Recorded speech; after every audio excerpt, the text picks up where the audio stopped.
Okay. இன்னைக்கு என்ன பார்க்க போறோம்னா, I build industrial empire in the magical continent chapter 64 and 65 தான் பார்க்க போறேன். ஏற்கனவே நான் 63 வரை அப்லோட் பண்ணிட்டேன். செக் பண்ணலாம். செக் அவுட் பண்ணிட்டு இப்போ நம்ம ஸ்ட்ரெயிட்டா வீடியோக்குள்ள போயிடலாமா?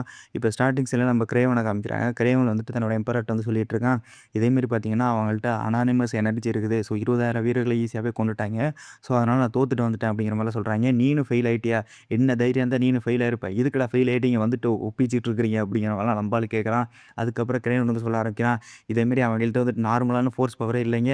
அவங்க பார்த்தீங்கன்னா, எனாமரஸ் ஃபோர்ஸ் பவர்ல இருக்கிறாய்ங்க.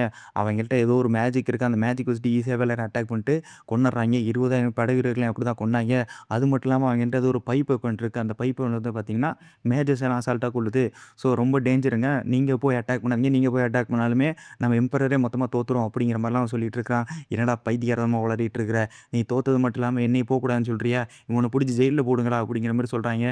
தயவு செஞ்சு நான் சொல்றத கேளுங்க. நீங்க மட்டும் போனீங்கன்னா தோத்துட்டீங்கன்னா, அந்த ஆஃபீஸ் எம்பரரே பார்த்தீங்கன்னா, அவனுக்கு கீழ வந்துருங்க. தயவு செஞ்சு வந்துட்டு நீங்க போகாதீங்க அப்படிங்கிற மாரிலாம் சொல்றாய்ங்க. இவன தூக்கி ஜெயில்ல போடுங்கடா. என்னைய எதிர்த்து எதிர்த்து பேசிட்டு இருக்கிறான் அப்படின்னு சொல்லிட்டு, இப்ப சோல்ஜர்ஸ்க்குலாம் ஆர்டர் போடுறாய்ங்க. சோல்ஜர பார்த்தீங்கன்னா, அவன அப்படியே பார்த்தீங்கன்னா, அழகா தூக்கிட்டு போயிடுறாய்ங்க. நம்ம எம்பரர் வந்து சொல்ல ஆரம்பிக்கிறாரு. இதுக்கு மேல நான் உன்ன இங்க பார்க்கவே கூடாதுடா அப்படின்னு சொல்லிட்டு மிரட்டி அனுப்பிச்சிடுறாரு. அப்பயும் வந்து சொல்லிட்டு இருக்கான். யோவ் பைத்தியக்காரமா பேசிட்டு இருக்காதீங்க. நீங்க போனீங்கன்னா நீங்க தோத்துருவீங்க அப்படின்னு சொல்லிட்டு அவன் ரொம்ப கத்திட்டு இருக்கான். அதுக்கப்புறம் பார்த்தீங்கன்னா, அவன புடிச்சு ஜெயில்ல போட்டுர்றாய்ங்க. ஜெயில்ல போட்டதுக்கு அப்புறமே அவன் பார்த்தீங்கன்னா, அடங்கல. சொல்லிட்டே இருக்கிறான். டேய் நீங்க போவாதீங்கடா. போனீங்கன்னா உங்களையும் போட்டு தள்ளிருவாங்கடா. நம்ம எம்பரர் நான் தான்டா காப்பாத்தணும் அப்படின்னு சொல்லிட்டு கதறிட்டு இருக்கான். எதுக்கு நான் சொல்ற பேச்சே கேட்க மாட்டேங்கிறாய்ங்க. வார்ல போனோம்னா நம்மள ஈஸியா தோக்கடிச்சிருவாங்க. ஏடா நெகோசியேஷனுக்கு போங்கடா அப்படிங்கிற மாரி நம்ம கிரேவன் கத்திட்டு இருக்காப்புல. அந்த டயத்துல தான் பின்னாடிலேருந்து ஒரு குரல் வருது. உன்னைய பார்த்தே ரொம்ப நாளாச்சப்பா அப்படின்னு. யார்றா நீ? நீ எதுக்குடா என் பேர சொல்லிட்டு இருக்க அப்படின்னு காமிக்கிறாய்ங்க. வேற யாரும் கிடையாது ரிச்சர்டு. ரிச்சர்டு வேற யாரும் கிடையாது. நம்ம வில்வினோட அப்பா இருக்காங்கல்ல. அவ தான் பார்த்தீங்கன்னா இவரு. ஸோ இதுக்கு லைட்டா புரிஞ்சுக்க ட்ரை பண்ணுங்க. இப்போ அவர் வந்து சொல்ல ஆரம்பிக்கிறாரு. என்னைய தெரிஞ்ச வரையிலும் நீனும் பார்த்தீங்கன்னா, இந்த ஜெயில்ல தான் அடைபட்டுருக்க. எதுவும் நோபல் பொண்ண கைய பிடிச்சு இழுத்துட்டியா? அப்படிங்கிற மாரிலாம் அவரு கேட்குறாரு. அதுக்கப்புறம் அவன் சொல்ல ஆரம்பிக்கிறான்.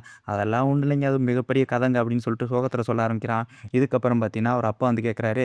சரிப்பா என்ன பிரச்சனைன்னு சொல்லு. நான் என்னால முடிஞ்சா தீர்த்து வைக்கிறேன் அப்படின்னு சொல்றாங்க. இதுக்கப்புறம் பார்த்தீங்கன்னா, அவன் ஸ்டோரி சொல்ல ஆரம்பிக்கிறான். இதே மாரி நான் படைகள கூட்டிட்டு போனேன். படைகள கூட்டிட்டு போன உடனே ரெயினோட ஆர்மி வந்துட்டு என்ன எதிர்க்க வந்தாங்க. 20,000 படை வீரர்கள் ஒரேடியா அழிச்சுட்டாங்க அப்படின்னு சொல்லும்போது, நம்ம ரிச்சர்டு ஷாக் ஆகுறாரு. எனக்கு 20,000 பேரையும் அழிச்சுட்டாங்களா? அதுக்கெல்லாம் வாய்ப்பே இல்லையே! அப்படிங்கிற மாரி அத சொல்லிட்டு இருக்காரு. நான் சொல்றது உங்களுக்கு பைத்தியக்காரத்தனமா தெரியலாம். ஆனா இதான் உண்மை. நான் போன வேகத்துக்கு என்னைய அழிச்சுட்டாங்க. இதே தான் கிராண்ட் டீக் கேஸ்டலுக்கும் நடந்தது. அப்படிங்கிற மாரி அவர் எல்லாத்தையும் எக்ஸ்பிளைன் பண்ணிட்டு இருக்காரு. இப்ப மட்டும் நம்ம எம்பரர் போனாருன்னா, அவரையும் அழிச்சிருவாங்க அப்படிங்கிற மாரி நம்ம கிரேவன் வருத்தப்பட்டுட்டு இருக்காரு. அந்த டயத்துல தான் நம்மளுடைய ரிச்சர்ட் வந்து சொல்ல ஆரம்பிக்கிறாரு. எதுக்கு தெரியுமா? நம்ம வருஷம் வருஷம் போயிட்டு ஐலேண்ட் சிட்டில நம்ம அட்டாக் பண்றோம். அப்படிங்கிற மாரி அவரு கேட்குறாரு. எனக்கு எதுவும் தெரியாதுங்க. நம்ம ஏதோ கௌரவத்த நிலைநாட்டுறதுக்காக பண்றோம் அப்படின்னு நெனச்சேன். அதுக்கப்புறம் வந்து அவர் சொல்ல ஆரம்பிக்கிறாரு. இதேமாரி ஒரு காலத்துல நானும் நம்ம எம்பரர் ரொம்ப க்ளோஸ் ஃப்ரெண்டு. நாங்க ஒரு ஒரு சிட்டியா போயிட்டுருந்தோம். அந்த டயத்துல நாங்க ஐஸ்லேண்ட் சிட்டிய பார்த்தோம். அங்க பார்த்தீங்கன்னா, ஒரு மிகப்பெரிய அண்டர் கிரவுண்ட் இருந்துச்சு. அந்த அண்டர் கிரவுண்ட்ல ஒரு மிகப்பெரிய மான்ஸ்டர் வந்துட்டு மேஜிக் சர்க்கிளால அடப்பட்டு இருந்துச்சு அப்படின்னு சொல்றாரு. அதுக்கப்புறம் அவர் சொல்ல ஆரம்பிக்கிறாரு. அந்த மான்ஸ்டர் வந்து என்ன சொல்ல ஆரம்பிச்சதுன்னா, இதேமாரி என்னோட சர்க்கிள மட்டும் ரிலீஸ் பண்ணீங்கன்னா, இதேமாரி உங்களுக்கு நான் எனானிமஸ் பவர் தர்றேன். அந்த பவர வச்சுட்டு இந்த உலகத்தையே நீங்க ஆளலாம். அப்படிங்கிற மாரி அது ஒரு கான்ட்ராக்ட் ஆட்டம் போட்டுச்சு. ஸோ இதுக்கு அவரும் ஒத்துக்கிட்டாரு. இது அவர் ஒத்துக்கிட்டாரா? அந்த மான்ஸ்டர் மட்டும் வெளில வந்துச்சுன்னா, ஆபீஸ் எம்பரர், காரோடியல் எம்பரர் 2 எம்பரருமே பாதிக்கப்படுமே அப்படிங்கிற மாரி சொல்லிட்டு இருக்காப்புல. ஆமா. ஆனா என்ன, நம்மளோட எம்பரர் பார்த்தீங்கன்னா, அவரோட டெரிட்டரிக்கு மட்டும் ஆசைப்பட கிடையாது. இந்த உலகத்துக்கே அவர் ஆசைப்பட்டாரு. ஸோ அதனால பார்த்தீங்கன்னா, அந்த டீலுக்கு ஒத்துக்கிட்டாரு அப்படிங்கிற மாரி சொல்றாப்புல. என்னங்க சொல்றீங்க? இது பைத்தியக்காரத்தனமால இருக்குது அப்படிங்கிற மாரி பேசிட்டு இருக்காரு. சரி விடு. இப்பதான் பார்த்தீங்கன்னா, ஹீரோ கையால அவன் சாக போறானே அப்படிங்கிற மாரி அவர் சொல்லிட்டு இருக்காரு.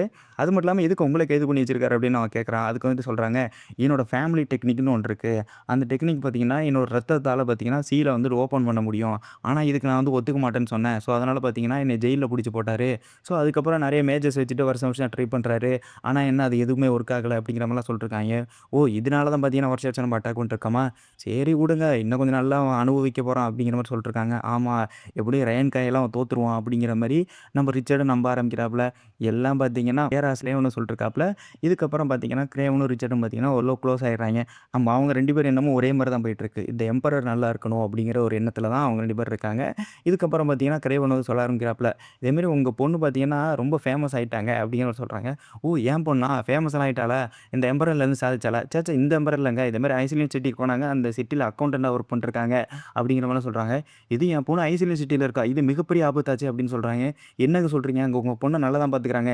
டேய் அதுக்கு நான் சொல்லலடா. இதேமாரி பார்த்தீங்கன்னா, என்னோட பிளட் லைன் வழியா தான் அந்த சீல வந்துட்டு ஓப்பன் பண்ண முடியும். என்னோட பிளட் லைன சேர்ந்தது தான்டா என்னோட பொண்ணும். ஸோ, அதனால பார்த்தீங்கன்னா, சீல ஓப்பன் பண்ண வாய்ப்பு இருக்கு. என்னங்க சொல்றீங்க? இது எல்லாமே அந்த ஆபீஸ் எம்பரோட பிளான் தானா? அப்படிங்கிற மாரி கேட்டுட்டுருக்கான். ஆமா. சப்போஸ் நான் இத ஒத்துக்கலன்னா என் பொண்ண வச்சு சாதிக்கலான்ட்டு இருந்தான். ஆனா என்ன நான் இதுக்கு ஒத்துக்கல. ஸோ அதனால தான் பார்த்தீங்கன்னா, என்ன ஜெயில்ல அடைச்சு போட்டாய்ங்க. ஸோ அதுக்கு நான் வந்துட்டு என்ன கேட்டேன்னா, என் பொண்ண பொலிட்டிக்கல் ரிலேட்டடா இன்வால்வ் பண்ணாதீங்க அப்படின்னு சொன்னேன். ஸோ அதனால தான் பார்த்தீங்கன்னா, இத்தன நாள் இன்வால்வ் பண்ணல.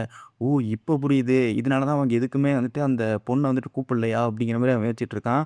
ஃபைனலா என் பொண்ண வச்சுட்டு இந்த மாரிலாம் சாதிக்கலாம்னு முடிவு பண்ணிட்டானுங்களே! இத பார்த்துட்டு நான் சும்மா இருக்க மாட்டேன்டா! அப்படிங்கிற மாரி நம்மளுடைய ரிச்சர்டும் நெனைக்கிறாப்ல. இதுக்கப்புறம் கிரேவன் வந்து சொல்ல ஆரம்பிக்கிறான். ஓ! இதனால தான் அன்னைக்கு அந்த எம்பரர் வந்து சிரிச்சுக்கிட்டே சொன்னாரா? இதே மாரி நான் வந்துட்டு உங்க பொண்ண தான் அனுப்ப சொன்னேன் அந்த நெகோசியேஷனுக்கு. ஸோ அப்போ கூட அவன் சிரிச்சுக்கிட்டே தான் இருந்தான் அப்படிங்கிற மாரி சொல்றாய்ங்க. டேய் எங்கள ஒழுங்கு மரியாதையா வெளில விடுங்கடா! இது உங்க எம்பரருக்கே ஆபத்துடா! நீங்களும் டேஞ்சர்ல தான்டா இருக்கீங்க. தயவு செஞ்சு வெளில விடுங்கடா அப்படின்னு கேட்கறாங்க. ஆனா என்ன அங்க இருக்க எந்த சோல்ஜரும் கண்டுக்க மாட்டேங்கிறாங்க. இந்த நேரத்துல நம்மளோட ரிச்சர்ட் என்ன தெரியுமா பண்றாரு? இத்தன நாள் என் சத்திய வந்து பதுக்கி வச்சிருந்ததுக்கு மெயினான காரணமே என் பொண்ண பாதுகாக்கிறதுக்கு தான். ஆனா இப்ப பொண்ணே டேஞ்சர்ல மாட்டிக்கிட்டா. இனிமே நான் சும்மா இருக்க மாட்டேன்டா அப்படின்னு சொல்லிட்டு, அவர் என்ன தெரியுமா பண்ண ஆரம்பிக்கிறாரு? ஜெயில் கதவ உடைக்க ஆரம்பிக்கிறாரு. நம்மளோட கிரேவன்ட்டயே சொல்றாரு. என் கூட நீனும் வா! நம்ம ஸ்ட்ரெயிட்டா ஐஸ்வல் சிட்டிக்கு போறோம். அங்க போயிட்டு என் பொண்ண காப்பாத்துறோம். இதே மாரி நடந்தது எல்லாத்தையும் எக்ஸ்ப்ளைன் பண்றோம் அப்படிங்கிற மாரிலாம் சொல்லிட்டுருக்காரு. சரி நானும் இதுக்கு ஒத்துக்கிறேன்னு சொன்னோனே, இப்ப அவர் என்ன தெரியுமா பண்றாரு? அவரோட மேஜிக் சக்திய யூஸ் பண்ணிட்டு, அங்க இருக்க ஜெயில் கதவெல்லாம் உடைக்க ஆரம்பிச்சாரு. அத பார்த்துட்டு அங்க இருக்க சோல்ஜர்ஸ்லாம் வந்துடுறாய்ங்க. ஒழுங்கு மரியாதை சரண்டர் ஆயிருங்க. இல்லன்னா செத்து போங்க அப்படின்னு மிரட்ட ஆரம்பிக்கிறாய்ங்க. என்ன தைரியம் தான் என்னைய மிரட்டுவ? அப்படிங்கிற மாரி அவரும் இப்ப மிரட்ட ஆரம்பிக்கிறாரு. இதுக்கப்புறம் கிரேவன் சொல்றான், நான் வந்து வழிய கண்டுபிடிக்கிறேன். நீங்க இங்க இருக்கிறவங்கள பார்த்துக்க அப்படின்னு சொன்னோனே, சரி அப்படின்னு சொல்லிட்டு இப்ப அவர் என்ன தெரியுமா பண்றாரு? அவர் ஃபயர் மேஜிக் யூஸ் பண்ண ஆரம்பிக்கிறாரு. இது பார்த்தீங்கன்னா, எர்த் வழியா உள்ள போகக்கூடிய மேஜிக்கு. ஸோ, அந்த சர்க்கிள யூஸ் பண்ணிட்டு அவர் என்ன தெரியுமா பண்றாரு? ஃபயர்ஸ் எல்லாமே பார்த்தீங்கன்னா, சோல்ஜர் மேல யூஸ் பண்ணிட்டாங்க. ஆனா, சோல்ஜர் யாருமே சாக கிடையாது. எல்லாரும் பார்த்தீங்கன்னா, அடிபட்டு அங்கேயே இருக்காங்க. நம்ம கிரேவனும் வழிய கண்டுபிடிச்சுட்டான். இதுக்கப்புறம் 2 பேரும் சேர்ந்துட்டு கிளம்ப ஆரம்பிக்கிறாங்க. இந்த நேரத்தில 2 சோல்ஜர் வந்து தூங்கிட்டு இருக்காய்ங்க. கிரேவன் வந்து பார்க்குறான், இந்த சோல்ஜர் மட்டும் பார்த்தாங்கன்னா, நம்மள காட்டி குடுத்துருவாய்ங்கன்னு சொல்லிட்டு, சோல்ஜர் 2 பேரையும் போட்டு பொளக்க ஆரம்பிக்கிறாப்ல. இவன் யார் தூங்கிட்டு இருக்கான்? இவனையும் அடிச்சு பறக்க விட்டுருன்னு சொல்லிட்டு பறக்க விடுறாப்ல. இதுக்கப்புறம் பார்த்தீங்கன்னா, நம்ம ரிச்சர்டு நம்ப ஆரம்பிச்சாராப்ல. கிரேவன் நம்ம சைடு தான் சொல்லிட்டு. இப்ப 2 பேரும் குதிரைய எடுத்துட்டு கிளம்புறாங்க. அந்த டயத்துல பார்த்தீங்கன்னா, இதேமாரி கைதிங்க தப்பிச்சிட்டான்னு சொல்லி பெல்லும் அடிக்க ஆரம்பிச்சுடுறாய்ங்க. அதுக்குள்ள நம்ம ஆட்களும் பார்த்தீங்கன்னா, ஓரளவு தப்பிச்சிடுறாய்ங்க. இதுக்கப்புறம் பார்த்தீங்கன்னா, நம்ம எம்பரர்ட்ட போயிட்டு ரிப்போர்ட் பண்றாய்ங்க. இதேமாரி பார்த்தீங்கன்னா, நம்மள்ட்ட இருந்தாங்கல்ல 2 பேர் ரிச்சர்ட் அண்ட் கிரைம் 2 பேரும் தப்பிச்சிட்டாங்கன்னு சொல்லிட்டு அவரு வருத்தத்தோட சொல்லிட்டு இருக்காரு. அந்த டயத்துல சொல்றாங்க, அக்கார்டிங் டூ மை பிளான் எல்லாம் கரெக்ட்டா தான் போயிட்டுருக்கு. ஸோ அவங்க 2 பேரும் தப்பிச்சு போட்டும். எனக்கு தெரிஞ்ச வரையிலும் அந்த சிட்டில 2 பேர் இருக்கணும். ஒண்ணு பார்த்தீங்கன்னா, நம்மளோட ரிச்சர்ட் இன்னொன்னு பார்த்தீங்கன்னா, அவங்க பொண்ணு. யாரோ ஒருத்தர் இருந்தாலே போதும் இந்த பிளான நிறைவேத்திடலாம்னு நெனச்சேன். இப்ப 2 பேர் இருக்காய்ங்க. என்னால அந்த டீமன ரிலீஸ் பண்ண முடியும் அப்படிங்கிற மாரி மனசுல நெனச்சிட்டு இருக்காரு. இதுக்கப்புறம் சொல்றாரு, "நம்ம போர்க்களத்துக்கு போறோம். ஐஸ்லேண்ட் சிட்டிய தாக்குறோம்." அப்படிங்கிற மாரி எம்பரர் சொல்றாரு. "சரிங்க, அதுக்கெல்லாம் ஏற்பாடு பண்ணிடுறேன்." அப்படின்னு சொல்லி சோல்ஜர் ஏற்பாடு பண்றாங்க. இதுக்கப்புறம் நம்ம எம்பரர காமிக்கிறாய்ங்க. எம்பரர் கையில பார்த்தீங்கன்னா, ஒரு கிரிஸ்டல் இருக்கு. இந்த கிரிஸ்டல வச்சு எப்படியாவது ஓப்பன் பண்ணி ஆகணும். அத ஓப்பன் பண்ணா தான் இந்த உலகத்த என்னால ஆள முடியும் அப்படிங்கிற மாரி மனசுல நெனச்சிட்டு இருக்காப்ல. இதுக்கப்புறம் பார்த்தீங்கன்னா, நம்மளோட டிராகன் இனத்த தான் காமிக்கிறாங்க. அவங்க பார்த்தீங்கன்னா, கிராஃப்ட்ஸ்மேன்ல பெரிய ஆள்ல. ஸோ ஹீரோ சொன்ன அடுத்த டிசைனே பண்ணிட்டாய்ங்க. ஹீரோ பார்த்தீங்கன்னா கேட்குறான், "என்னோட நெக்ஸ்ட் டிசைன் ரெடி பண்ணிட்டீங்களா?" "ஆமா, இப்ப தான் ரெடி பண்ணி முடிச்சேன். அதுக்குள்ள நீங்க வந்துட்டீங்களே." அப்படிங்கிற மாரி சொல்றான். சரி அத பார்க்க முடியும் அப்படிங்கிற மாரி கீழ வைக்கிறான். தாராளமா பார்க்கலாமே அப்படின்னு சொல்லிட்டு இப்ப அவர் என்ன தெரியுமா பண்றாரு? ஓப்பன் பண்றாரு. ஓப்பன் பண்ணி பார்த்தா தெரியுது அது ஒரு பீரங்கி. ஃபைனலா பார்த்தீங்கன்னா, ஹீரோ கன்னு, பீரங்கி அது மட்டும் இல்லாம ஆயில் பேரல் 3மே இப்ப ரெடி பண்ணிட்டாப்ல.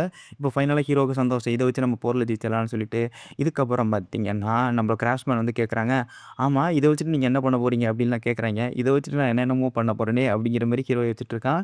அதுக்கப்புறம் சொல்ல ஆரம்பிக்கிறாங்க, "இதெல்லாம் நாங்க சீக்கிரம் ரெடி பண்ணதுக்கு என்ன காரணம் தெரியுமா? நாங்க மொத்தம் டாப்ஸ் இனத்துல நெறைய பேர் இருக்கோம். ஆனா என்ன இந்த கரடி நம்பரத்துல நாங்க நெறைய பேர் இருக்கிறனால, எங்களால வந்துட்டு ஈஸியா அத ரெடி பண்ண முடியுது." அப்படிங்கிற மாரிலாம் சொல்றாரு. பரவாயில்லையே அப்படிங்கிற மாரி ஹீரோவும் யோசிச்சுட்டு இருக்கான். இதுக்கப்புறம் அவர் சொல்ல ஆரம்பிக்கிறாரு, "என்னால நெறைய பீரங்கிலாம் ரெடி பண்ண முடியாதுங்க. ஏன்னா நம்பள்ட்ட அயனு, காப்பரு அதெல்லாம் பார்த்தீங்கன்னா ரொம்ப கம்மியா இருக்கு." அப்படிங்கிற மாரிலாம் சொல்லிட்டு இருக்காப்ல. "கவலைப்படாத. அத அடையறதுக்கு தான் பார்த்தீங்கன்னா, நம்ம வந்துட்டு ஆவிஸ் எம்பரர கைப்பற்ற போறோம். ஆவிஸ் எம்பரர்ல இந்த பார்டர் ஏரியால எல்லாம் பார்த்தீங்கன்னா, நெறைய அயனும், நெறைய காப்பர்லாம் இருக்கிறது கேள்விப்பட்டுருக்கேன். ஸோ அத போயிட்டு நம்ம அட்டாக் பண்ணி எல்லாத்தையும் சமாளிச்சிடலாம்." அப்படிங்கிற மாரிலாம் ஹீரோ சொல்லிட்டு இருக்காப்ல. ஃபைனலா பார்த்தீங்கன்னா, ஹீரோ வந்துட்டு ஒரு ஆர்டர் போடுறாப்ல. "இருக்கிற அயனையும், காப்பரையும் வச்சுட்டு முடிஞ்ச அளவுக்கு பீரங்கி செய்யுங்க." அப்படிங்கிற மாரி ஒரு ஆர்டர் வந்துட்டு நம்மளோட கிராஃப்ட்ஸ்மேனுக்கு போடுறாப்ல. இதோட இந்த சாப்டர் முடிச்சுடுறேன். ஏன்னா சீக்கிரம் அடுத்தடுத்த சாப்டர் அப்லோட் பண்ண ட்ரை பண்றேன். Thank you. பாய்.